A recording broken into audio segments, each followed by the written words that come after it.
مهلا مهلا يا ابن الزهراء دھیرے دھیرے يا ابن الزهراء مختل جانا يا ابن باللہ من الشیطان الرجیم بسم اللہ الرحمن الرحیم الحمد للہ رب العالمین والصلاة والسلام علی اشرف الانبیاء والمرسلین سیدنا و مولانا ابو القاسم محمد صلی اللہ علیہ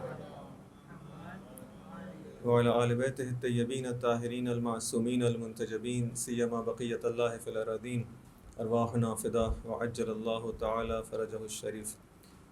اما بعد فقد قال اللہ سبحانہ وتعالی فی کتابہ الحکیم اعوذ باللہ من الشیطان الرجیم بسم اللہ الرحمن الرحیم اللہ ولی الذین آمنوا یخرجہم من الظلمات الی النور والذین کفروا اولیاؤہم الطاغوت یخرجونہم من النور الی الظلمات اولئک اصحاب النار هم فیہا خالدون. ایک درود پہ محمد و آل محمد. رب اشرح لی صدری ویسر لی امری واحلل عقدۃ من لسانی یفقہوا قولی.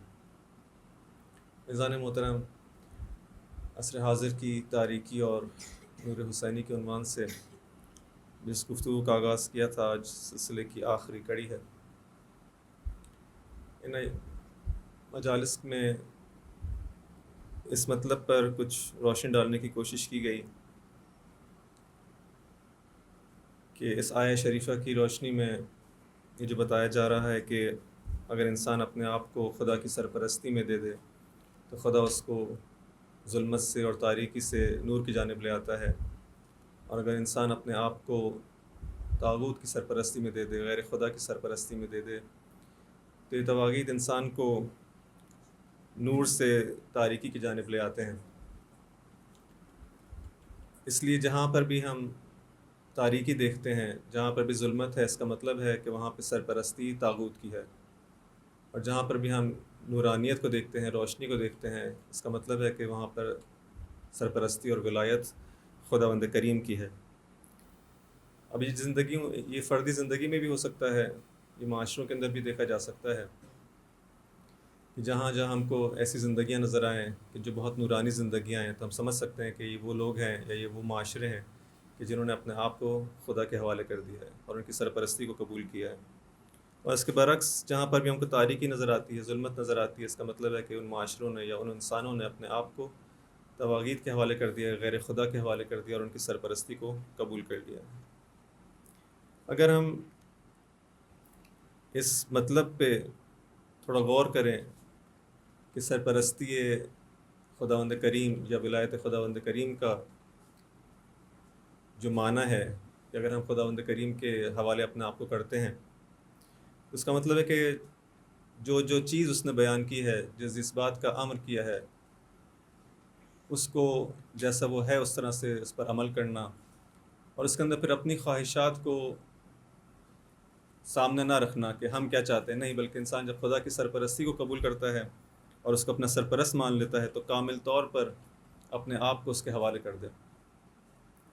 اگر اس طرح سے ہے تو ہم دیکھیں گے کہ وہ جو اس کا اثر ہے، جو اس کی تاثیر ہے، خداوند کریم کی سرپرستی قبول کرنے کی انسانی زندگی میں حاصل ہو سکے گی. لیکن اگر انسان بظاہر اپنے آپ کو خدا کی سرپرستی میں دے دے اور خدا کی ولایت کا اعلان کرے، لیکن واقعی معنی میں اس کا ایمان یا کمزور ہے یا صحیح معنی میں توکل نہیں ہے، خدا کو اس طرح سے قادر نہیں مانتا، خدا کو اس طرح سے جس طرح سے کہا جائے کہ ہر چیز اس کے اختیار میں ہو نہیں مانتا، تو پھر ایسا شخص ڈرے گا کہ میں واقعاً کیا اپنی زندگی کو، اپنے معاشرے کو خدا کی سرپرستی میں دے دوں، اس کا نتیجہ کیا نکلے گا، کیا میں فلاح و کامیابی تک سے ہمکنار ہو سکوں گا یا نہیں ہو سکوں گا. یہ انسان کی ایمان کی کمزوری کی علامت ہے. لیکن اگر انسان واقعی طور پر خدا پر ایمان لاتا ہے اور اس کو رب العالمین مانتا ہے، اس کو قادر مطلق مانتا ہے، تو دیکھے گا کہ یہی وہ ذات ہے کہ جس کے حوالے اگر انسان اپنے آپ کو کر لے، کہ جس کے قبضے قدرت میں تمام وسائل ہیں، تمام چیزیں ہیں، تو ہی انسان جو ہے سعادت سے ہمکنار ہو سکتا ہے. اب اگر اس نظام ولایت خدا کے سپرد اگر انسان اپنی زندگی کو کر دیتا ہے، تو ظاہری بات ہے کہ خدا مستقیماً ڈائریکٹلی انسانوں کی زندگی کے اندر آ کر ان کی دستگیری نہیں کرے گا، بلکہ نظام اس طرح سے کہ خدا اپنے اولیاء کے ذریعے سے، وہ لوگ جو کہ انسانی شکل کے اندر ہوں، انسانی شکل و صورت کے اندر ہوں، ان کے ذریعے سے انسان کی رہنمائی کرتا ہے، کیونکہ مستقیماً اور ڈائریکٹلی جو ہے انسان خدا سے ارتباط پیدا نہیں کر سکتا، اس معنی میں کہ خدا اس کی زندگی کے اندر، اس کی مادی زندگی کے اندر آ کر اس کے بس خداوند کریم یہ سلسلہ جو انبیاء کا ہے، رسول کا ہے، ائمہ معصومین علیہ السلام کا ہے، اس کو اسی لیے جاری کیا جاتا ہے تاکہ انسانوں کی اس طرح سے رہنمائی کی جا سکے کہ اس کے جو رہنما ہیں انسانی شکل کے اندر موجود ہوں، انسانی صورتوں کے اندر موجود ہوں، اور ان کی زندگی کو وہ اسوہ بنا سکے، اور ان کی زندگی کو اسوہ بنا کر اس پر عمل کیا جا سکے۔ بس یہ انبیاء الہی اور اسی طرح سے اولیاء الہی انسانوں کے لیے اس ولایت خدا ہی کا در حقیقت تسلسل ہیں، اور یہ بھی خود چونکہ ولی خدا ہیں، خداوند کریم ہم کو حکم دیتا ہے کہ ان کی ولایت کو قبول کرو، اور جس طرح سے یہ تمہیں زندگی گزارنے کا حکم دیتے ہیں اس زندگی کو گزارو۔ یہ نظام ولایت کا جو سلسلہ ہے در حقیقت ہی ولایت خدا کے لیے ہے، لیکن خدا خود اس ولایت کو بعض اپنے منتخب بندوں کو دیتا ہے کہ انسان ان کی ولایت کو قبول کرتا ہوا اس نورانیت اور اس ہدایت کی طرف آ سکے۔ یہ جو سارے ایام ہیں جس کے اندر ہمیں امام علیہ السلام کی یاد بنا رہے ہیں، امام حسین علیہ السلام کی، یہ ان اولیاء خدا کی جسے کہتے ہیں کہ ان کے اندر ایک بہت ہی واضح، بہت ہی بارز، بہت ہی روشن ایک اس کا مصداق ہیں۔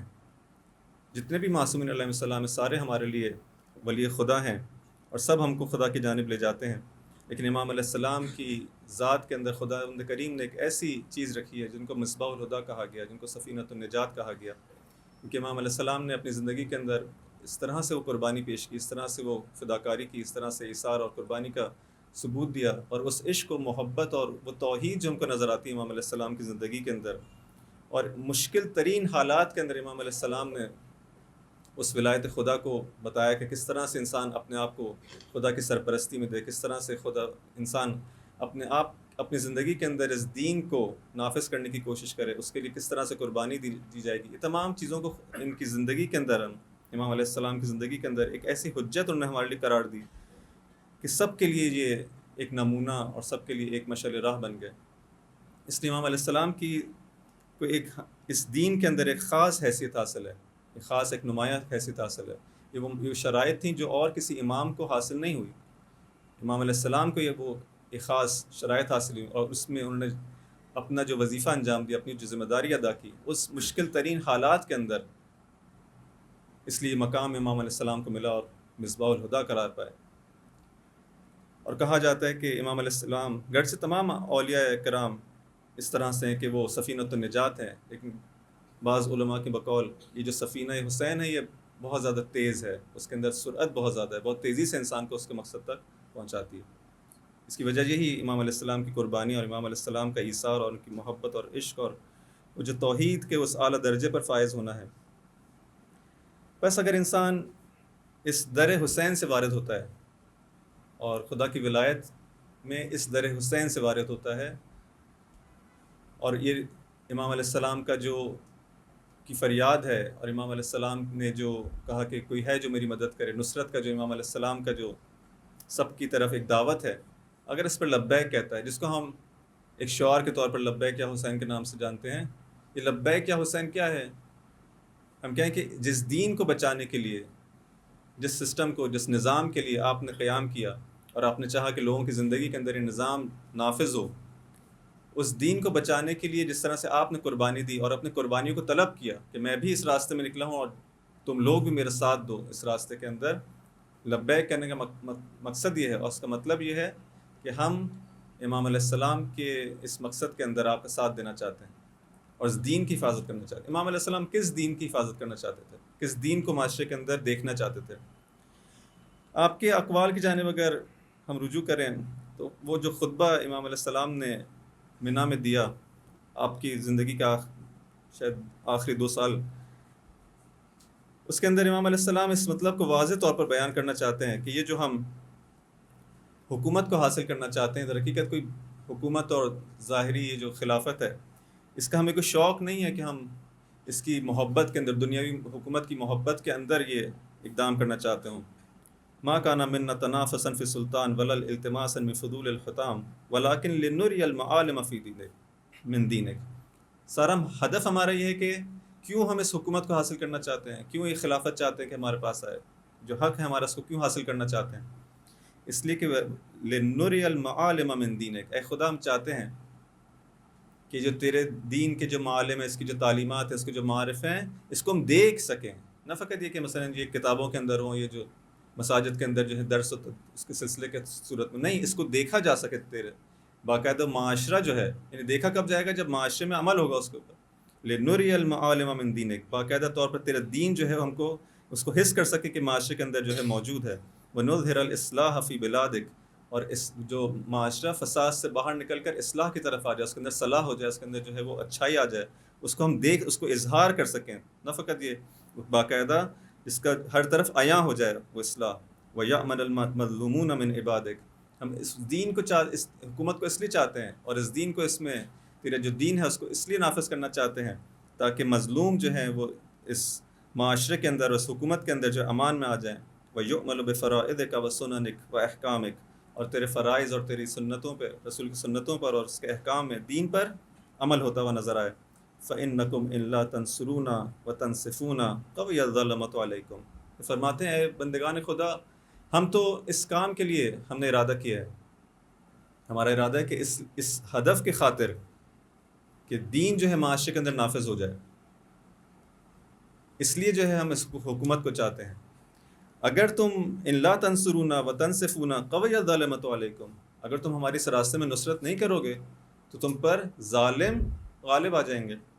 وعملوا فی اطفاء نور نبیکم، اور جب وہ ظالم اس معاشرے کے اوپر، اس سوسائٹی کے اندر غالب آ جائیں گے اور حکومت اپنے ہاتھ میں لے لیں گے تو کیا کریں گے؟ وعملوا فی اطفاء نور نبیکم، تمہارے نبی کے نور کو بجھانے کی کوشش کریں گے، یعنی اس دین کو اس معاشرے سے ختم کرنے کی کوشش کریں گے.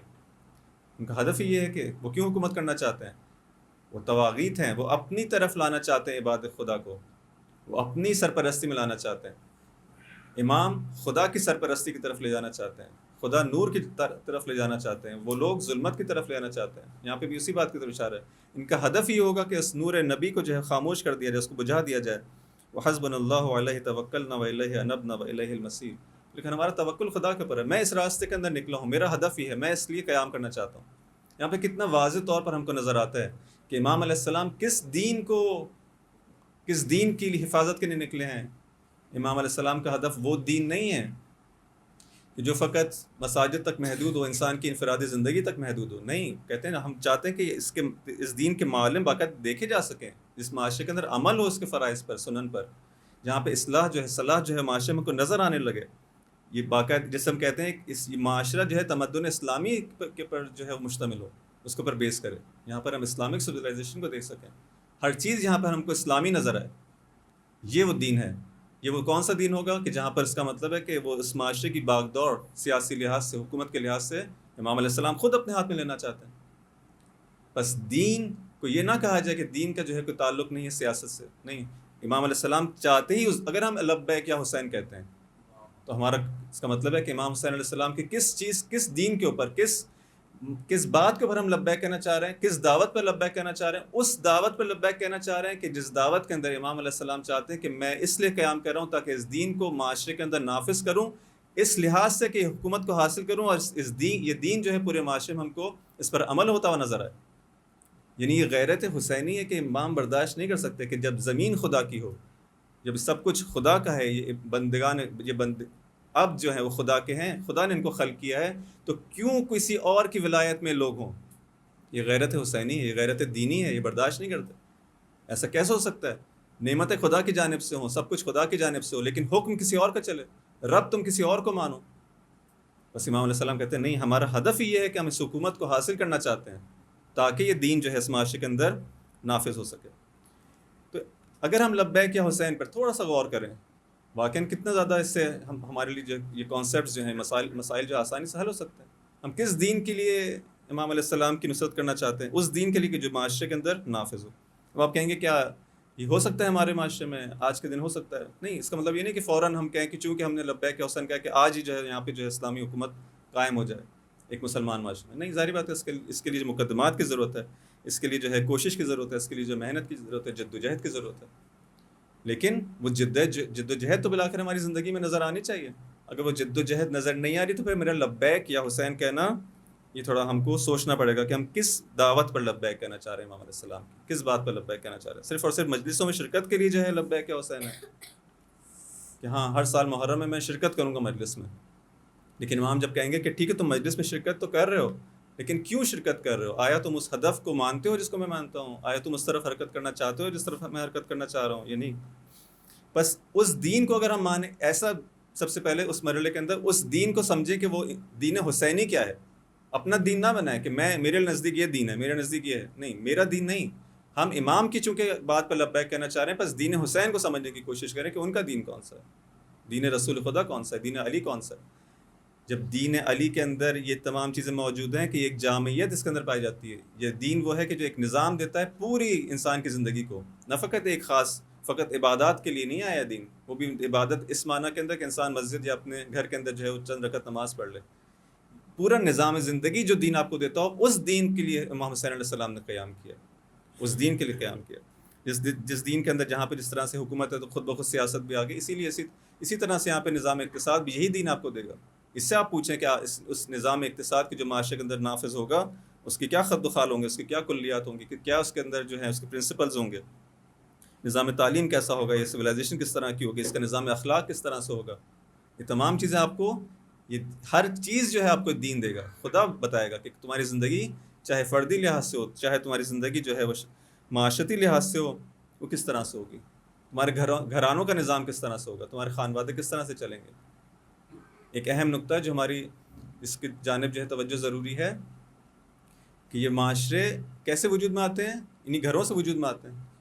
گھر جو ہے وہ معاشرے کی اکائی یونٹ ہے اس کا.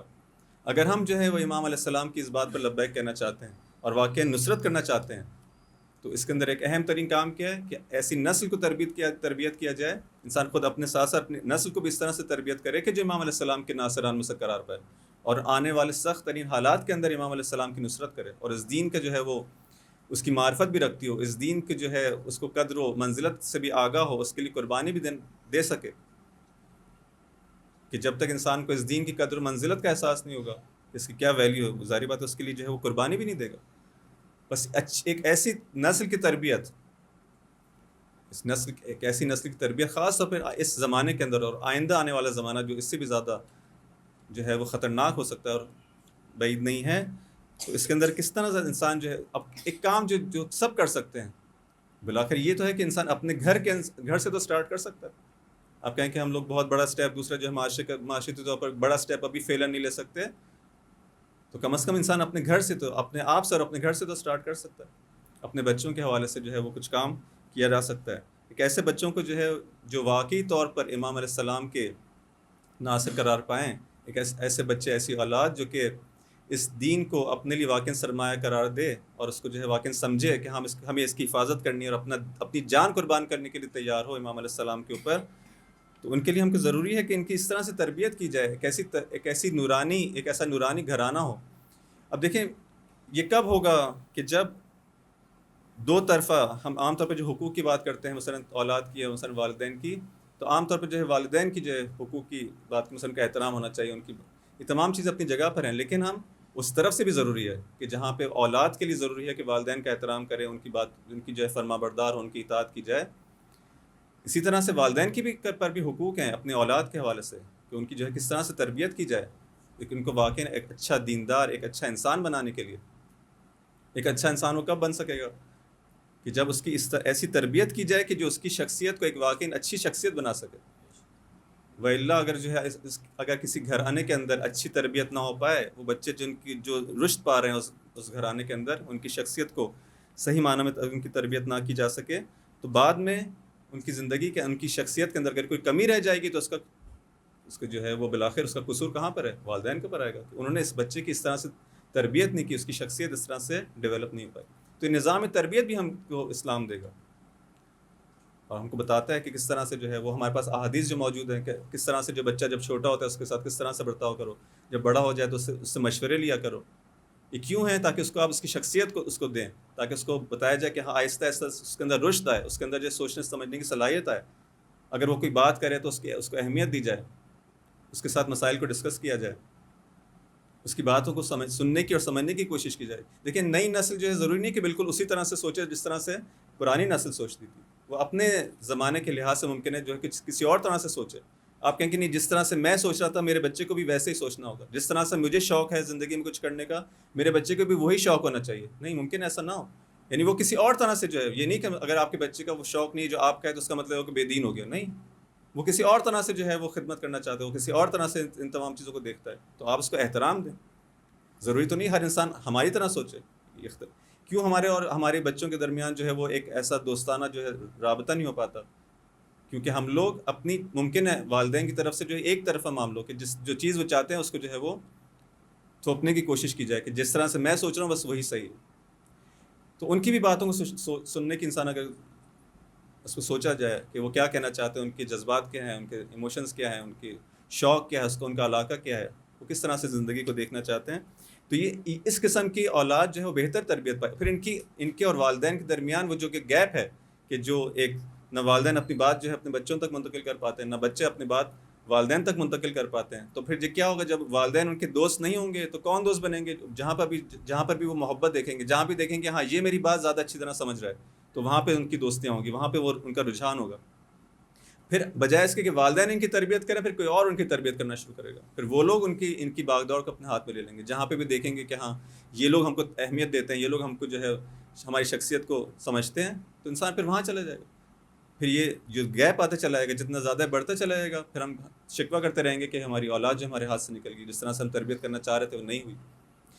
تو ہر چیز دین جو ہے کامل ایک ہم کو لینا ہے امام علیہ السلام سے. پورا دین ایک جامع دین، اس کا ہر سسٹم جو ہر چیز جو ہے ہم امام علیہ السلام سے لیں، اور پھر اس بات پر لبیک کہیں کہ ہاں اے امام علیہ السلام، میں آپ کے اس پورے مشن کے اندر، اس پوری نہضت اور تحریک کے اندر جو آپ نے چلائی ہے، میں لبیک کہتا ہوں. یعنی اپنے آپ کو واقعی انسان، جس کو ہم زیارت عاشورہ کے اندر کہتے ہیں کہ میں، میرے والدین، میرے گھر والے، میرا مال، میری آبرو، سب کچھ قربان ہوں آپ کے اوپر. واقعی یہ زیارت عاشورہ کے اندر چند بار جو آپ دیکھتے ہیں تکرار ہوتا ہے، وہ ابی انت و امی و اہلی و مالی، سب کچھ میرا آپ پر قربان ہو. وہ کس چیز پہ قربان ہو؟ امام علیہ السلام کے اس ہدف کے اوپر جو امام علیہ السلام چاہتے ہیں کہ اس دین کو چاہتے ہیں کہ اس کو بچایا جائے اور اس کو جو معاشرے کے اندر اس طرح سے نافذ کیا جائے. درود بھیجو محمد و آل محمد پر.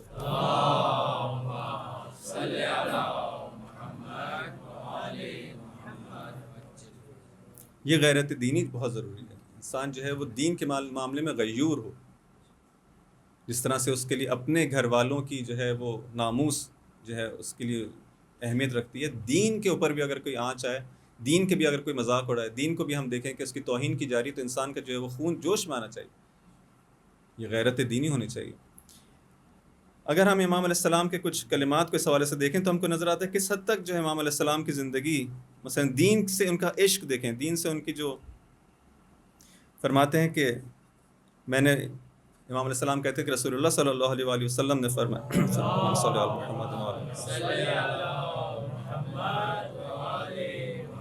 کہ من رأى سلطانا جائرا مستحلا لحرام اللہ ناکثا عہدہ مخالفا لسنت رسول اللہ يعمل في عباد الله بالإثم والعدوان فلم يغير عليه بفعل ولا قول كان حقا على الله أن يدخله مدخلا. کہ جو دیکھتا ہے کسی سلطان کو، کسی حاکم کو، کہ جو سلطان جائر ہے، ظالم ہے، جو حرام خدا کو حلال کرتا ہے، اس کے حدود کی جو اس کی عہد کی جو ہے اس کو توڑتا ہے، سنت رسول کی مخالفت کرتا ہے، اور لوگوں کے ساتھ جو ہے وہ ظلم کے ساتھ و عدوان کے ساتھ جو ہے پیش آتا ہے، اور پھر وہ سب دیکھتا رہے. فلم یغیر علیہ بفعل ولا قول، لیکن نہ اپنے کسی فعل کے ذریعے سے، نہ اپنے کسی بات کے ذریعے سے، قول کے ذریعے سے، کلام کے ذریعے سے کچھ بھی اس کے حوالے سے کوئی ریئیکشن نہ دکھائے. اس پورے نظام کو یہ سب ہوتا ہوا جب دیکھتا رہے، لیکن اس کو چینج کرنے کے لیے نہ اپنے فعل سے کچھ کرے، نہ اپنے قول سے، نہ عملاً نہ. تو ایسا شخص کیا ہے؟ فرمایا کہ کان حقا علی اللہ ان یدخلہ مدخلہ. پھر خدا کا کوئی حق حاصل ہے کہ اس شخص کو بھی جس نے اپنی سب کچھ ہوتا ہوا دیکھا لیکن کچھ نہیں کیا، اس کو بھی اسی جگہ میں داخل کر دے، اسی جگہ پہ اس کو لے جائے جہاں پہ اس ظالم کو لے گیا. یعنی اگر اس کا ٹھکانہ جہنم ہے، پھر اگر تم کو وہاں پہ لے جایا گیا تو پھر یہ شکایت نہ کرنا کہ ہم نے تو یہ کام نہیں کیا تھا. نہیں، تم نے ایک ظالم و جابر شخص کو دیکھا جو حکومت کر رہا تھا، پورے معاشرے کی ذمہ داری ہے. لیکن تم نہ اپنے فعل سے نہ اپنے قول سے، تمہارے ایسا لگا جیسے تم بے حس ہو، تمہیں کوئی فرق ہی نہیں پڑتا.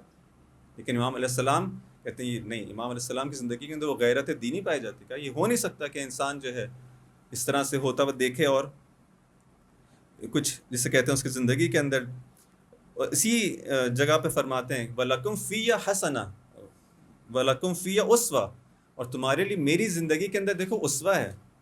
تم مجھے آئیڈیل بناؤ کہ کس طرح جب میں نے دیکھا کہ اس دین کو جو ہے اس طرح سے نقصان پہنچایا جا رہا ہے اور اس کو جو ہے وہ ختم کرنے کی کوشش کی جا رہی ہے، تو میں نے آخری اس حد تک جا کے نہیں سکا بالکل حجت امام علیہ السلام نے سب کے لیے تمام کر دی. میں تو اس آخری حد تک گیا ہوں جہاں پہ اس سے زیادہ کچھ، یعنی ہم کہیں کہ اس سے زیادہ قربانی ممکن نہیں تھی. ہر چیز کی امام علیہ السلام نے قربانی دی آخری حد پر جا کے، اس کمال پر جا کے.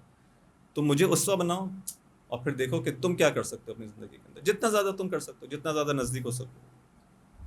ایک اور جگہ امام علیہ السلام فرماتے ہیں کہ جب کربلا میں وارد ہو جاتے ہیں، وارد ہونے کے بعد کہا کہ الا ترون الی الحق لا یعمل. یہ سارے دیکھیں غیرت امام حسین علیہ السلام، غیرت حسینی کتنی زیادہ ہے. یعنی امام علیہ السلام عجب ان کے اندر جو ہے یہ چیز جو ہے بہت زیادہ جسے کہتے ہیں کہ واضح ہو کے سامنے آتی ہے. الا ترون الی الحق لا یعمل بہ، کیا تم نہیں دیکھتے حق پر عمل نہیں ہوتا؟ وَإِلَى الْبَاطِلِ لَا يُتَنَاهَى عَنْهُ، اور تم یہ نہیں دیکھتے کہ باطل سے رکا نہیں جاتا. جب ایسا ہو لِيَرْغَبِ الْمُؤْمِنُ فِي لِقَاءِ اللَّهِ، تو پھر ایسے حالات میں تو مومن کو خدا سے یعنی جو ہے مرنے کی آرزو کرنی چاہیے جب دیکھ رہا ہو کہ اس کی نظروں کے سامنے ہے. لیکن یہ کون شخص آرزو کرے گا؟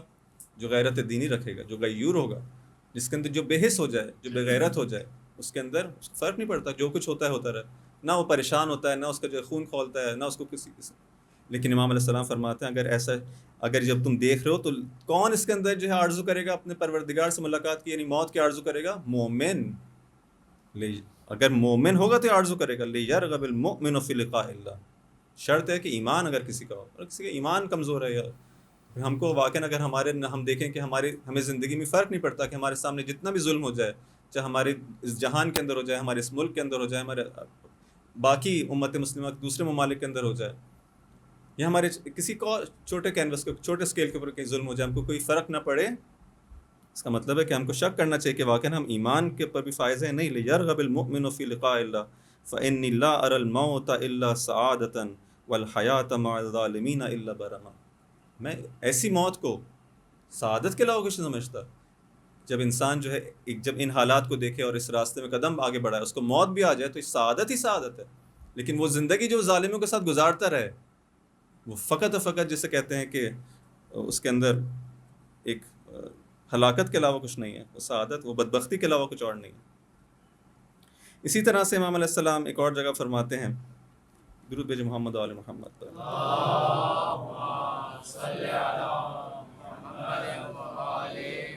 یہ جو کتاب ہے جس سے میں ان کلمات کو پڑھ رہا ہوں، یہ اردو میں بھی ترجمہ ہو چکی ہے. امام علیہ السلام کے وہ کلمات جو کہ مدینہ سے کربلا تک کے ہیں. آپ لوگ بھی حتماً اس کو مطالعہ کر، کم از کم یہ ماہ محرم و سفر یہ بہترین ایام ہے کہ جس کے اندر ہم امام کے کلمات سے تو آشنا ہو سکتے ہیں. کم از کم اتنا تو حق ہے امام علیہ السلام کا کہ ہم ان کے کلمات سے آشنا ہو گے. کیا آپ نے جو ہے وہ اس راستے کے اندر پورا جو اپنے اس پوری تحریک کو بیان فرمایا ہے کہ میں نے اس لیے قیام کیا ہے، اور اس کے اندر مختلف جو ہے وہ بہترین ہم کو انسان اخلاقی لحاظ سے بھی نکات ہیں، عقائد کے لحاظ سے بھی نکات ہیں، جو دین انہوں نے مطرح کیا ہے. کون سا دین ہے کہ جس کی امام علیہ السلام حفاظت کرنا چاہتے ہیں؟ وہ غیرت دینی ہم کو تھوڑی نظر آئے، شاید ہمارے اندر بھی کچھ یہ جذبات پیدا ہوں، یہ عزت کا، یہ تمام چیزوں کا. وہ جو مشہور جو خطبہ ہے کہ جہاں پہ امام علیہ السلام نے کہا تھا کہ ابن زیاد مجھے اس طرح سے جو ہے وہ قرار دیا ہے، ان الدعی ابن الدعی قد رکض بین اثنتین بین السلۃ والذلہ وہیہات من الذلہ. اس کے آگے کیا ہے؟ یعب اللہ لنا ذالک. کیوں جو ہے جب یہ پست ابن پست نے جو ہے مجھے قرار دے دیا ہے ایک ایسے دو راہے کے اوپر کہ یا تو میں ذلت کو قبول کر لوں یا ان نیزوں کو قبول کر کے شہادت کی طرف چلا جاؤں. یہ راستہ یعنی اس زندگی ہے ذلت کے والا راستہ ہے، یا اس موت کے بعد سعادت والا راستہ ہے. اور ہم جو ہیں کبھی بھی اس ذلت کے راستے کو قبول نہیں کر سکتے، کیونکہ ذلت ہم سے کوسوں دور ہے. پھر فرماتے ہیں کہ یعب اللہ لنا ذالک. اصل خدا ہمیں اس بات کی اجازت نہیں دیتا کہ ہم اس راہ ذلت کو قبول کریں، ایک زندگی ذلیلانہ کو قبول کریں. وَرَسُولُهُ، اور رسول ہمیں اس بات کی اجازت نہیں دیتے کہ ہم ایک ایسی زندگی کو قبول کریں. وَالْمُؤْمِنُونَ، اور با ایمان افراد ہمیں اس بات کی اجازت نہیں دیتے، کیونکہ مومن غیرت مند ہوتا ہے، وہ ہمیں اجازت نہیں دیں گے کہ ہم اس طرح کی زندگی گزاریں۔ وَحُجُورٌ طَابَتْ وَطَهُرَتْ، اور جن گودوں میں ہم نے پرورش پائی ہے، ان گودوں میں ہم نے یہ نہیں سیکھا کہ انسان جو ہے بغیرت ہو کے زندگی گزارے، ذلت کے ساتھ زندگی نہیں، وہ ایسے دامن ہے کہ جنہوں نے ہماری اس طرح سے تربیت کی، ہمیں کبھی بھی اجازت نہیں دیں گی۔ وَأَنُوفٌ حَمِیَّةٌ وَنُفُوسٌ أَبِیَّةٌ، وہ باشرافت اور جسے کہتے ہیں غیرت مند جو نفوس ہیں، ہمیں اس بات کی اجازت نہیں دیتے کہ ہم اس راستے کو قبول کریں، اس ذلت کے راستے کو قبول کریں۔ بس دوبارہ ہم یہاں پہ دیکھتے ہیں تو کتنا زیادہ ہم کو یہ چیز نظر آتی ہے، عنصر امام علیہ السلام کی زندگی کے اندر۔ غیرت جب تک نہیں ہو، امام علیہ السلام کا ساتھ نہیں دیا جا سکتا، کیونکہ ایک تو یہ راستہ کٹھن ہے، مشکل راستہ ہے، اس کے اندر بہت زیادہ چونکہ قربانیاں چاہیے، اس لیے جب تک کسی شخص کے اندر واقعاً وہ احساس عزت جس کے لیے عزت مہم نہ ہو، وہ کبھی بھی ہمیشہ کہے گا کمپرومائز کر لیا جائے، ہمیشہ کہے گا کہ انسان جھک جائے، لیکن وہ شخص جو ہے قیام کر سکتا ہے، وہ شخص جو ہے طواغیت سے مقابلہ کر سکتا ہے، وہ شخص کہہ سکتا ہے کہ میں فقط اور فقط خدا کی ولایت کے اندر زندگی گزاروں گا اور کسی اور کی ولایت کے اندر زندگی نہیں گزاروں گا، میں کسی طاغوت کی ولایت کو قبول نہیں کروں گا۔ تو اس کو جب یہ کہے گا تو ظاہری بات ہے اس کی زندگی کے اندر مشکلات ہیں، اس کو مشکلات کو جھیلنے کے لیے قوت چاہیے، اس کو مشکلات کو جھیلنے کے لیے ایک ایسی طاقت چاہیے جو اس کو کہاں سے آئے گی طاقت؟ یہی احساس عزت جب تک اس کے اندر نہ ہو، یہ احساس غیرت اس کے اندر نہ ہو تو وہ نہیں فائٹ کر سکتا، اس کو یہ قوت چاہیے۔ اور پھر معلوم ہے کہ بالآخر خدا کے پر توکل کرتے وقت جب انسان جو اس راستے میں قدم بڑھاتا ہے، لیکن یہ غیرت ہونا بہت ضروری ہے، یہ بے حسی نہ ہو کہ ہم کو کوئی کسی قسم کی احساس ذمہ داری ہماری زندگی کے اندر نہ پایا جائے۔ عزیزان محترم، یہ کچھ کلمات کو آپ کے سامنے پیش کرنا تھا۔ آج جو ہے وہ حق تو یہ ہے کہ زیادہ سے زیادہ انسان گریہ کرے، لیکن مشکل ہے امام علیہ السلام کے مصائب کو بیان کرنا، واقعی یعنی انسان صرف سوچتا رہے، غور کرتا رہے اور اس پہ گریہ کرتا رہے، لیکن واقعی بیان کرنا کہ کیا گزرا ہے اس کربلا کے میدان میں امام علیہ السلام پر، بہت سخت۔ عزیزان محترم، بالآخر یہ ایام گزرتے ہیں، شب عاشور آتی ہے، اسی طرح کی ایک رات جس طرح سے آج اس میں ہم موجود ہیں، ایک اسی طرح کی شب۔ امام علیہ السلام اپنے اصحاب کو جمع کرتے ہیں اور ان سے کہتے ہیں کہ یہ لوگ صرف مجھ سے جنگ پر آئے ہیں، اگر تم چاہتے ہو تو اس رات کی تاریکی کا فائدہ اٹھاتے ہوئے یہاں سے چلے جاؤ، چاہو تو میرے اہل بیت میں سے بھی ایک ایک کا ہاتھ پکڑ کے لے جاؤ، یہ لوگ مجھ سے جنگ کرنا چاہتے ہیں۔ لیکن اصحاب علیہ السلام ان پہ بات بہت گراں گزرتی ہے، ایک ایک کر کے اپنی وفاداری کا ثبوت دینا شروع کرتے ہیں، امام علیہ السلام کو یقین دلاتے ہیں کہ ایسا کیسے ہو سکتا ہے کہ حسین ابن علی کو ہم چھوڑ کر ان کو تک و تنہا چھوڑ کر چلے جائیں۔ امام علیہ السلام اصحاب کے لیے دعا کرتے ہیں۔ امام علیہ السلام نے اس رات کو خاص طور پر اس لیے مہلت کے طور پر مانگا تھا کہ امام کہتے ہیں کہ مجھے ایک رات اور چاہیے کہ میں اپنی خدا کی بارگاہ میں اس کے ساتھ کچھ راز و نیاز کر سکوں، عبادت کر سکوں۔ امام کہتے ہیں مجھے نماز سے محبت ہے، مجھے قرآن کی تلاوت سے محبت ہے، کچھ اور تلاوت قرآن، کچھ اور عبادت کرنا چاہتے ہیں۔ خود لشکر اشکیا کے لوگ کہتے ہیں کہ امام علیہ السلام کے خیموں سے اس رات اس طرح سے کچھ آوازیں آ رہی تھیں کہ ایسے شہد کی مکھیاں کی بھنبھنانے کی آواز آتی ہے۔ ہر شخص عبادت کے اندر مصروف ہے، اس کو معلوم ہے کہ کل کا دن لقائے پروردگار کا دن ہے، اپنے رب کی بارگاہ میں جانا ہے، ہر شخص پروردگار سے راز و نیاز کر رہا ہے۔ شاید وہ ہر صحابی یہ دعا کر رہا ہوگا کہ اے خدا ہماری اس قربانی کو قبول کرنا، ایسا نہ ہو کہ ہمارے قدم لڑکھڑا جائیں، ہم اپنے امام کی نصرت نہ کر سکیں۔ ہر شخص اس قربانی کو دینا چاہتا ہے، اپنے عشق کا اظہار کرنا چاہتا ہے، اپنی محبت کا اظہار کرنا چاہتا ہے۔ بالآخر یہ رات گزرتی ہے، صبح عاشور بھی آ جاتی ہے۔ امام علیہ السلام دوبارہ سے لشکر اشکیا کو نصیحت کرتے، کتنا مہربان امام ہے، کتنا کریم امام ہے، کہ اب بھی شاید اگر کوئی رائے ہدایت پر آنا چاہے تو آ جائے، اب بھی کوئی رائے ہدایت کو حاصل کرنا چاہے، ہدایت کرتے ہیں، حجت تمام کرتے ہیں، لیکن بالآخر دشمن کی جانب سے توہین کی جاتی ہے، امام علیہ السلام کا مذاق اڑایا جاتا ہے۔ کتنا مظلوم امام ہے، کتنا مظلوم امام ہے کہ جو امام ان انسانوں کو بدبختی سے سعادت کی طرف لے جانا چاہتا ہے، لیکن اسی امام کا اس طرح سے مذاق اڑایا جاتا ہے۔ بالآخر ایک ایک کر کے امام علیہ السلام کے اصحاب جانا شروع ہوتے ہیں، امام علیہ السلام کے دل پر ایک ایک صحابی کا داغ لگتا چلا جاتا ہے، ایک ایک صحابی کے جنازے کو اٹھا کر لاتے ہیں۔ یہ بوڑھا امام آہستہ آہستہ خستہ ہو رہا ہے، تھک رہا ہے، لیکن چہرہ ان کا نورانی سے نورانی تر ہوتا چلا جا رہا ہے۔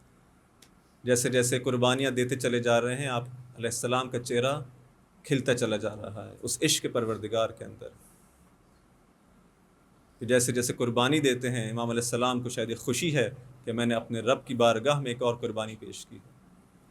بنی ہاشم بھی جانا شروع کرتے ہیں، ایک ایک کر کے بنی ہاشم بھی امام کا ساتھ چھوڑ جاتے ہیں۔ اب امام علیہ السلام ہے جو تک و تنہا ہے، اوج تنہائی ہے امام علیہ السلام کی، تک و تنہا، کوئی بھی نہ رہا، نہ علی اکبر ہیں، نہ عباس ہیں، نہ قاسم ہیں، نہ اون محمد ہیں۔ ایک مرتبہ دائیں جانب دیکھتے ہیں، بائیں جانب دیکھتے ہیں، ایک آواز دیتے ہیں، کیا کوئی ہے نصرت کرنے والا، کیا کوئی ہے دفاع کرنے والا حرم رسول سے؟ کوئی آواز نہیں آتی۔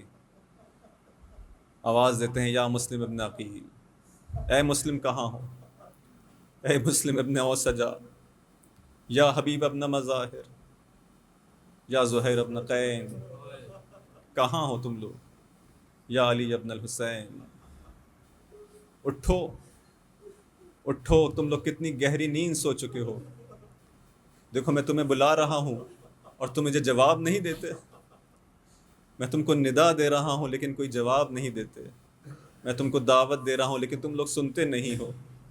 پھر امام کہتے ہیں کہ ہاں تم لوگ اس وقت میری کمک کر نہیں سکتے، اگر تم لوگ میری مدد کر سکتے ہوتے تو حتماً میری مدد کو آتے، لیکن کربلا کی سرزمین پر یہ سارے صحابی، یہ سارے بنی ہاشم سو رہے ہیں، اب امام علیہ السلام تک و تنہا ہے۔ امام علیہ السلام اس سے پہلے کہ جنگ کا آغاز کریں دوبارہ خیموں کی جانب آتے ہیں، خاص طور پر جب امام علیہ السلام اس صدائے استغاثہ کو بلند کرتے ہیں تو خیموں سے جب ایک رونے کی آواز آتی ہے، جب بیویاں دیکھتی ہیں کہ اب ہم امام علیہ السلام سے بھی بس رخصت ہونے والے ہیں، اب امام علیہ السلام بھی نہ رہیں گے، بیویاں رونا شروع کرتی ہیں۔ جب امام علیہ السلام ان آوازوں کو سنتے ہیں، خیمے کی جانب دوبارہ تشریف لاتے ہیں، اپنے بیٹے علی ابن حسین زین العابدین کے پاس جاتے ہیں، وہ بیٹا جو کہ بیمار ہے،